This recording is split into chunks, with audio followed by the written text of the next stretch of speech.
de l'information.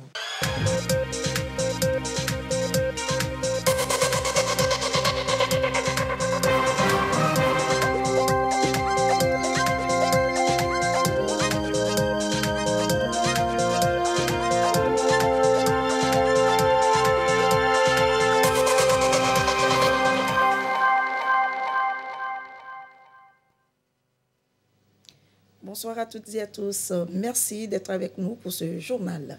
Au sommaire, il y a d'abord la première conférence ministérielle de l'Alliance politique africaine. Les parties prenantes vont ensemble repenser les principaux axes de coopération touchant les questions de sécurité collective, le terrorisme notamment.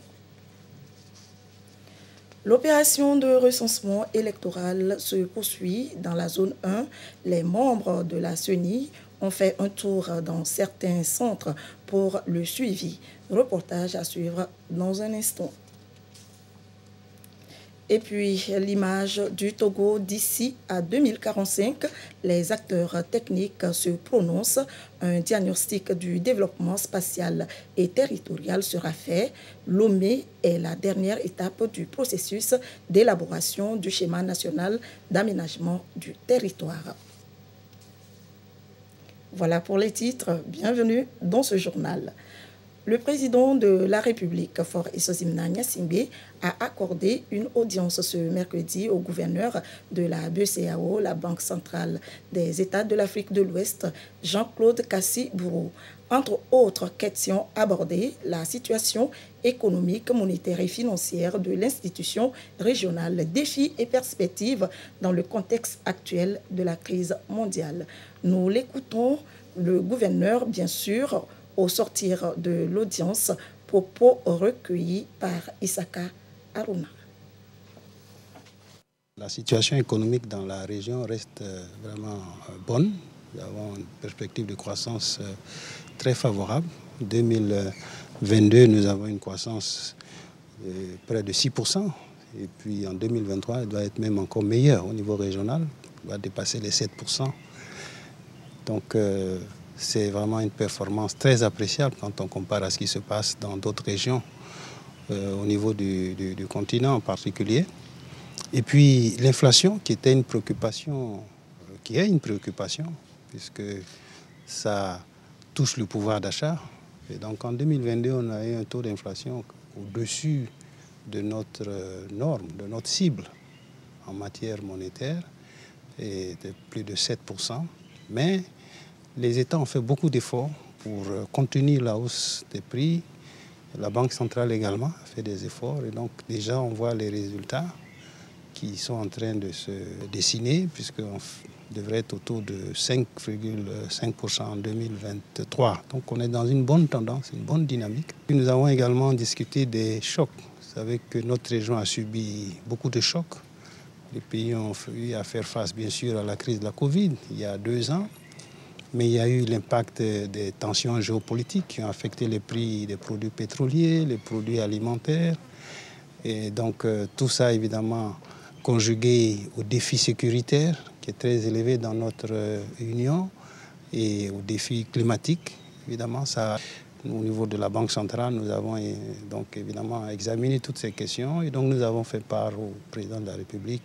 Les perspectives sont bonnes, positives et nous restons confiants sur donc la tendance à la baisse de ces agrégats comme l'inflation et la stabilité monétaire dans notre zone. Le Togo se prépare pour organiser dans les prochains mois des élections législatives et régionales. La Commission électorale nationale indépendante s'active. Le recensement est en cours dans la zone 1. 8 communes sont concernées dans la région maritime. Des membres de la CENI ont fait une descente sur le terrain pour faire le suivi de l'opération. Clarissa Ticlé. De longues files d'attente ce mercredi à l'école primaire publique Télégougan dans la commune Golfe 2. L'opération de recensement électoral s'y déroule depuis son démarrage le 29 avril dernier. Après quelques heures d'attente, Aguerre a pu se faire établir la nouvelle carte d'électeur biométrique. J'étais ici depuis 5h30, mais avec la queue là, c'est pas facile. Tu restes, parfois quelqu'un peut venir te dire que j'étais ici depuis hier, avec une autre avec un numéro. Mais on pense toujours. Dieu merci, j'ai eu ma carte. Je suis tellement content, c'est un devoir. Dans les centres de recensement et de vote, l'affluence va grandissante. Au 5e jour de l'opération, plus de 1000 cartes d'électeurs ont déjà été établies ici, à l'école primaire publique Kélégougan. Depuis le premier jour, le samedi, l'engouement n'était pas d'envergure. Mais ces derniers 3 jours-là, on ne supporte pas la masse. On essaie de faire avec. Et chaque jour que Dieu fait, on essaie d'enrôler le maximum possible d'électeurs. Ils font la queue et on prend les femmes enceintes, les personnes âgées, les personnes handicapées, les femmes allaitantes. On les fait passer premièrement et ils sortent et on prend les autres. Les jeunes, on leur dit de patienter le temps qu'ils passent et avoir leur carte. Les membres de la Commission électorale nationale indépendante CENI ont fait le tour de certains centres de recensement et de vote pour constater le déroulement de l'opération d'enrôlement. Ils étaient notamment à l'école primaire publique Kélégougan dans le Golfe 2 et à l'école primaire publique La Poudrière à Souzane-Timé dans le Golfe 1. La mobilisation est forte. On est pratiquement autour de 13 heures, mais ça ne désemplit pas. Mais il faut quand même reconnaître que le premier jour, toute chose, vous démarrez une voiture, vous n'allez pas 100 à l'heure en même temps. 20 à l'heure, 30 à l'heure, 40 à l'heure, 50 à l'heure. C'était absolument normal. Mais maintenant, les choses sont rentrées dans l'ordre. Donc nous avons vu, là où nous sommes passés, les gens sont, chaque kit est au-delà est à près de 150 enregistrements par jour. Et je crois que c'est très bon. À ce rythme, c'est une bonne chose. La CENI a pris des dispositions pour le renforcement des CLC afin que tous les citoyens en âge de voter dans la zone 1 puissent se faire enrôler et avoir leur carte d'électeur avant la fin de l'opération. Nous venons de faire venir 2 kits supplémentaires ici pour pouvoir résorber l'affluence qui est là. Lorsque nous allons finir, nous allons essayer de nous retrouver. Là, on va faire le point et à ce niveau, nous allons éliminer les doublons. Nous allons éliminer tous ceux qui n'ont pas 18 ans. Ça nous prendra au moins 1 mois pour régler tout ce problème, pour avoir un fichier électoral propre. Plus que quelques jours et l'opération de recensement électoral prendra fin dans la zone 1, plus précisément le 6 mai. La société d'intermédiation Afrique Créance ouvre sa toute première agence à Lomé. Son objectif est de promouvoir l'inclusion financière par le développement des services bancaires auprès des populations les plus reculées. L'accompagnement des PME-PMI est aussi prévu. Carmen Madiakapou. C'est désormais une réalité. La société d'intermédiation Afrique Créance ouvre sa toute première filiale à Lomé, en plus du siège régional. Afrique Créance est une institution avec un modèle d'affaires qui se positionne entre la banque et les populations. Véritable plateforme unique de services innovants, Afrique Créance ambitionne d'être un acteur incontournable dans le développement des services bancaires et financiers inclusifs et de soutien aux PME, PMI africaines. L'idée, c'est comment nous allons faire pour désormais accompagner les consommateurs, tous les porteurs de projets, pour accéder facilement au financement, l'accès au crédit. Donc ça, nous le faisons à travers un pôle qu'on appelle le courtage en crédit. Nous avons aussi un pôle qu'on appelle, la représentation d'enseignes. Désormais, au niveau d'Afrique Créance, vous allez voir les banques partenaires. Quand vous voyez le logo d'une banque partenaire, ça veut dire que nous avons la possibilité de pouvoir délivrer ces services. Le 3e pôle, c'est le recouvrement de créances. Quand les banques prêtent de l'argent aux consommateurs, il y a certains qui viennent en défaut. Donc nous voulions aider ces banques-là à recouvrir les créances. Être le leader de l'intermédiation en Afrique, c'est le rêve de Blaise Arouachede, banquier chevronné, promoteur de Afrique Créance. L'Union togolaise des banques, UTB, est la toute première institution bancaire qui croit en ce projet. Il rassure Afrique Créance de sa disponibilité. Nous croyons qu'il est possible aujourd'hui au Togo de développer le recouvrement de créances. Nous croyons qu'il est possible au Togo de faire de très bonnes affaires par l'intermédiation et nous croyons surtout qu'au Togo, on peut représenter plus facilement les entités en faisant ce qu'on appelle une mutualisation des efforts. Afrique Créance propose des offres autour d'une plateforme technologique capable d'aider les porteurs de projets à avoir accès au financement. Le Fonds de solidarité africain FSA soutient pour ce faire l'initiative. Afrique Créance nous a été soumis comme projet financier par notre banque partenaire qui est l'UTB. Donc nous sommes intervenus à hauteur de 1,2 milliard de francs CFA de garantie bancaire. Afrique Créance se donne comme principale mission de doter l'UEMOA, la CEDEAO et l'Afrique d'un modèle régional unique et innovant d'intermédiation bancaire et non bancaire. Pour la directrice de cabinet du ministère de l'Économie et des Finances représentant le ministre, cette institution va sans nul doute contribuer à promouvoir l'inclusion financière et la bancarisation des populations par l'introduction des innovations technologiques de pointe. Les organisations des travailleurs du Togo sont en formation.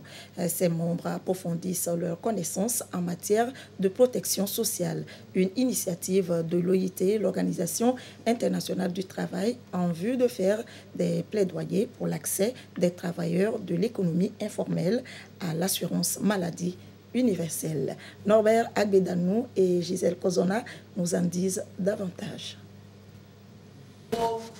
Faire du secteur de l'économie informelle un domaine où le droit des travailleurs est respecté et la transition est enclenchée vers la formalisation. C'est le but visé par le présent atelier.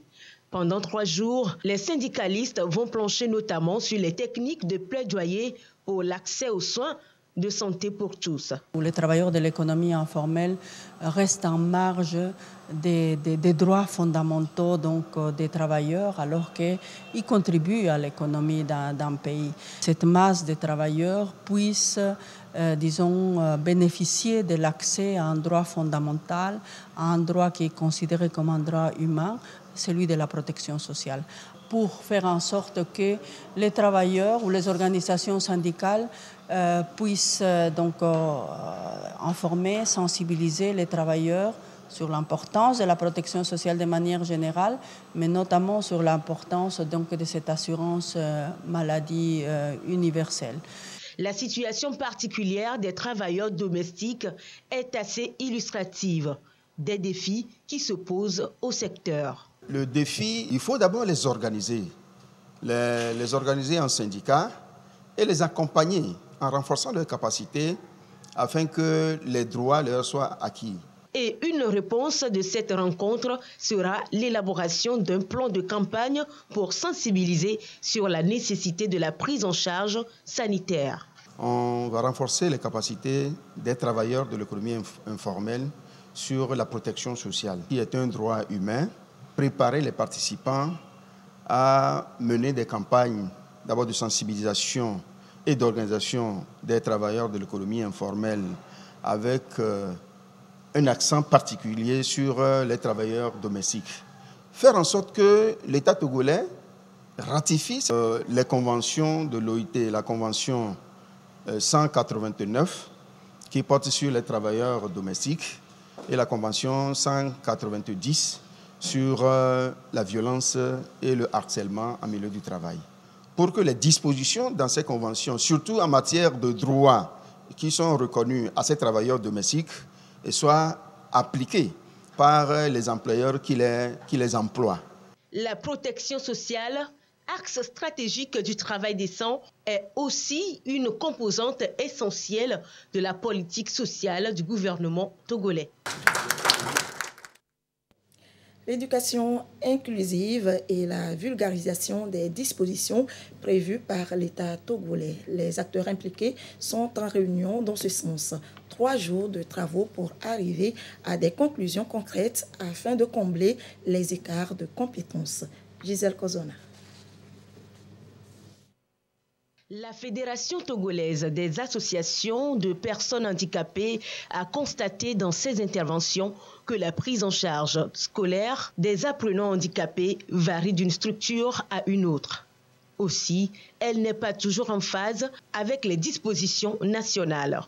Pour régler cette disparité, la FETAF invite les acteurs pour prendre langue sur une base d'éducation de qualité pour tous. La FETAF a constaté que sur le terrain, les pratiques ne sont pas toujours identiques par rapport aux dispositions de l'État. Et ces pratiques étant disparates, ne concourent pas nécessairement à l'atteinte des objectifs. La FETAF a souhaité que les acteurs de l'éducation et les partenaires puissent harmoniser leur point de vue par rapport aux dispositions prévues par l'État et promouvoir la vulgarisation de ces dispositions-là. La FETAF garantit chaque année, depuis 2015, l'éducation inclusive à plus de 700 enfants et jeunes. Nous allons revisiter ce qui se fait sur le terrain. Qu'est-ce qui se fait aujourd'hui? Et enfin, essayer maintenant d'harmoniser ce qui se fait, les pratiques par rapport aux dispositions de l'État. Et une fois que nous arriverons à ça, nous allons déterminer un plan de plaidoyer pour que nous puissions arriver à l'élaboration d'une politique de l'éducation inclusive sur le terrain. Le ministère en charge des enseignements et la Fondation Liliane appuient la fédération dans ses actions. La vision globale est de garantir effectivement l'éducation pour tous, dans quelque situation que l'on soit et où que l'on se trouve sur le territoire. Lomé abrite la première conférence ministérielle de l'Alliance politique africaine. Les travaux ont débuté ce matin, une plateforme de concertation, de dialogue politique sur les défis communs auxquels l'Afrique est confrontée. Les ministres des États membres vont repenser certains axes clés de coopération, notamment la sécurité collective, le terrorisme. Arnold Kilibou. Quelle est la place de l'Afrique dans le nouvel ordre mondial? Les pays africains s'interrogent. Dans un élan panafricaniste, la conférence ministérielle de l'Alliance politique africaine tente de sortir le continent de sa léthargie. À Lomé, les participants ont planché sur des thématiques liées aux défis politiques et diplomatiques actuels, la renaissance africaine et des questions de paix et de sécurité. Une initiative portée par le Togo. L'Afrique doit se comporter en entité souveraine et c'est dans cette dynamique et disposition d'esprit que le Togo, avec des pays frères, sont en train de lancer l'idée de l'Alliance politique africaine. À l'ouverture des travaux, Madame le Premier ministre, chef du gouvernement Victoire Toméga Dogbe, s'inspirant du modèle togolais, a donné des orientations pour bâtir une Afrique forte capable de défendre ses intérêts. Au Togo, sous le très haut leadership de son Excellence M. Faure Essosim Nanyasingbe, président de la République, nous considérons que la première marque de souveraineté est la souveraineté alimentaire. Nous devons nous acharner à produire ce que nous consommons et éviter ainsi d'être pris en otage par des pays en cas de crise. Les pays africains doivent disposer d'une autonomie en matière sécuritaire et sur des sujets de défense nationale. Première du genre, la conférence ministérielle Alliance politique africaine est une rencontre informelle, une alliance autour des défis communs, une vocation panafricaniste pour porter au mieux la voix de l'Afrique sur la scène internationale. L'Agence nationale de protection civile ANPC, avec l'appui des partenaires, va procéder à un exercice de simulation grandeur nature dans le Pendjal et Kéran. Exercice pour tester les différents mécanismes de gestion des situations d'urgence.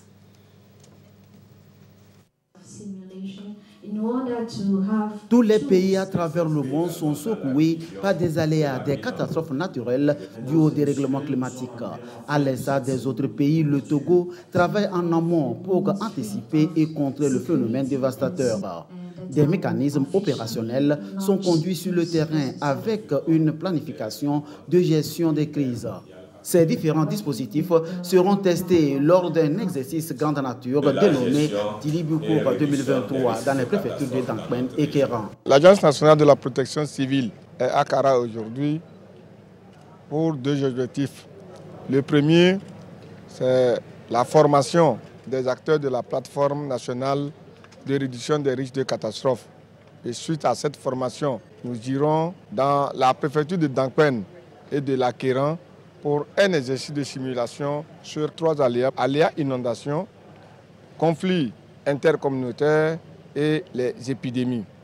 Et concernant les épidémies, nous avons programmé une série de consultations foraines couplées d'interventions chirurgicales avec nos partenaires, spécialement M-Afrique, qui nous accompagne dans cette phase de médecine. Un exercice à caractère civilo-militaire prenant en compte la gestion des problèmes sanitaires. We respond to many disasters much like you do in the Republic of Togo. Nous sommes avec eux dans le cadre de cet exercice pour voir leur façon de gérer les désastres et aussi apprendre d'eux. Non seulement apprendre d'eux, mais aussi arriver à faire une synthèse de ce que nous apprenons d'eux ici et aussi en partager avec nos partenaires à l'étranger et aussi dans la gestion de nos catastrophes quand nous serons chez nous. Le gouvernement togolais entend donc renforcer les capacités des acteurs pour une réponse efficace face aux éventuelles situations d'urgence à travers tout le pays. Partons tout de suite pour le Rwanda où des inondations ont fait plus d'une centaine de morts. De très fortes pluies dans le nord et l'ouest du pays, des 1000 collines. Plusieurs provinces ont été durement touchées. De fortes pluies, des inondations et des glissements de terrain ont tué plus de 100 personnes dans l'ouest du Rwanda, selon des rapports locaux citant la Croix-Rouge rwandaise et des représentants du gouvernement. Les glissements de terrain semblent avoir bloqué les routes principales menant à la zone, entravant les efforts de sauvetage, alors que de nouvelles pluies sont prévues dans la région. Certaines personnes ont été secourues et transportées à l'hôpital. Les districts les plus touchés dans l'est du pays sont Rutsiro, Nyabihu et Rubavu.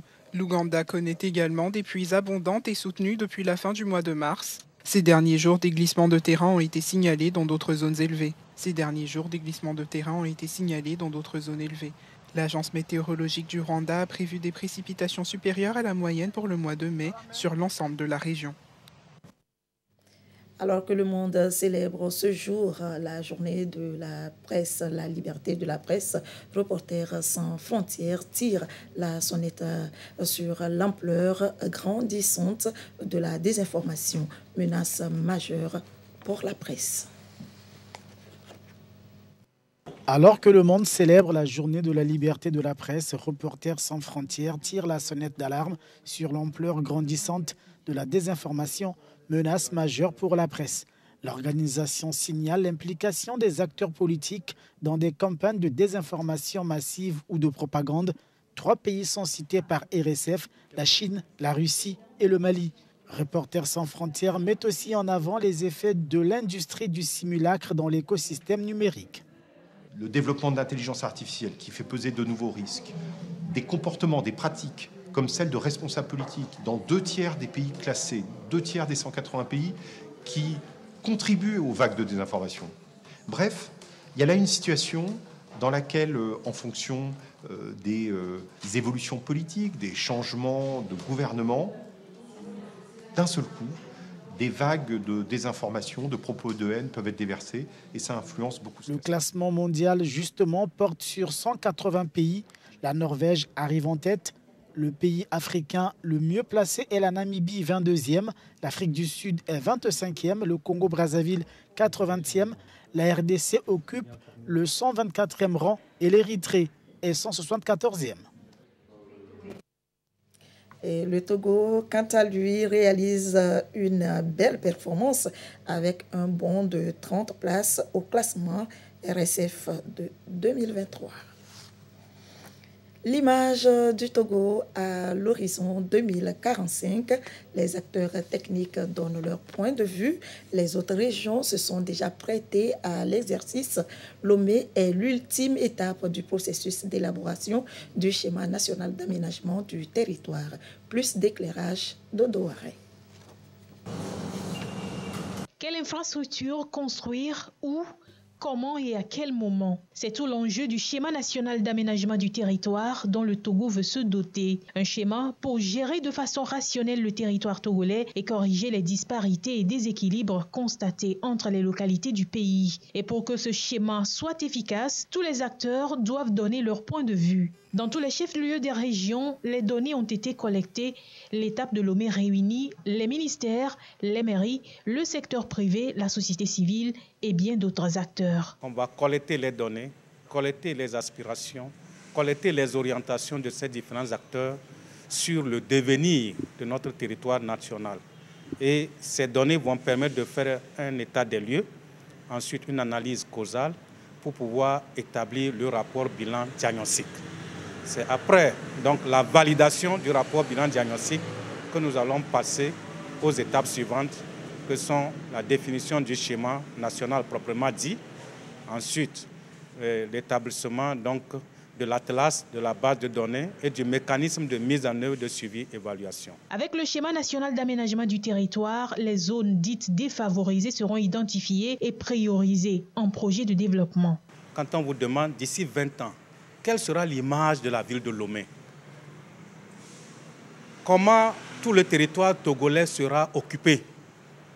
Quelles seront les zones d'habitation, les zones d'exploitation agricole, les zones, n'est-ce pas, de commerce, les aéroports, l'implantation des universités, bref, tout ce qui est infrastructure. Comment ces infrastructures-là seront disposées sur l'ensemble du territoire national? Il faut réfléchir dès à présent pour une gestion rigoureuse, rationnelle, harmonieuse et durable de notre territoire pour le bien des générations présentes, certes, mais surtout pour le bien des générations à venir. Ce schéma devrait être prêt d'ici les 4 prochains mois, d'après les prévisions du gouvernement. Le programme Approche et le Forum des pays partenaires, l'OCDI, l'Organisation de la Charité pour un développement intégral, vient à travers cette initiative faire connaître ses domaines d'action pour partenaires financiers et techniques. Immaculée Bawe Abalo, Yasmine Kodjia. Dialogue, concertation entre l'OCDI, Organisation de la Charité pour un développement intégral et ses partenaires autour des actions humanitaires au Togo. Agriculture, élevage, santé, éducation, eau, assainissement sont des secteurs dans lesquels l'OCDI met les moyens pour améliorer les conditions de vie des populations. À l'heure où l'inflation gagne du terrain, cette organisation humanitaire appelle à plus de partenariats en faveur des plus démunis. Et cette rencontre devait justement susciter de nouveaux partenaires. Au cours de ce forum, il y aura un partage. Montrer ce que l'OCDE fait à travers tout le Togo, dans tous les domaines, et demander aux partenaires techniques et financiers de venir pour nous aider à continuer cette œuvre.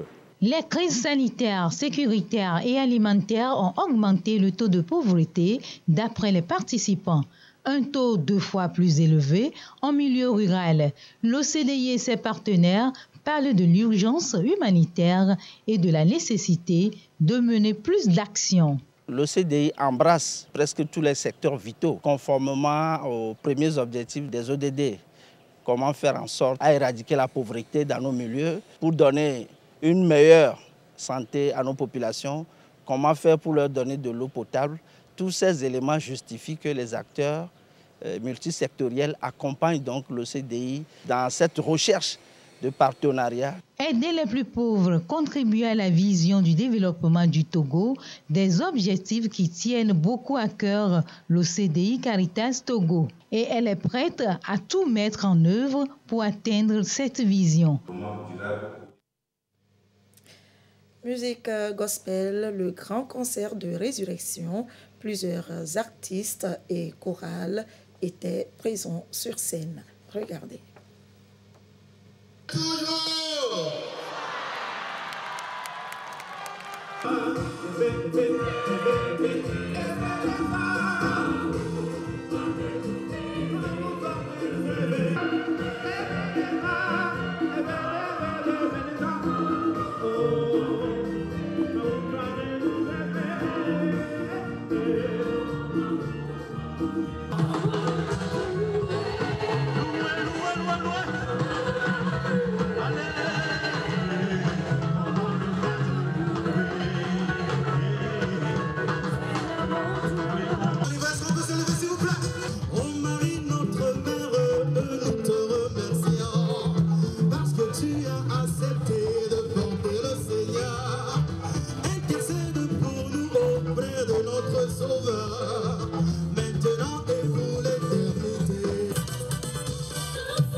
La présidente de l'Assemblée nationale informe les honorables députés que la 3e séance plénière de la première session ordinaire de l'année aura lieu le jeudi, demain donc 4 mai 2023 à 9h au siège de l'Assemblée nationale. Signé la présidente Yawa Djigodi et Tchegan. Et c'est ainsi que se termine ce journal. Merci de votre attention. Restez avec nous, nos programmes se poursuivent. Très belle soirée à vous.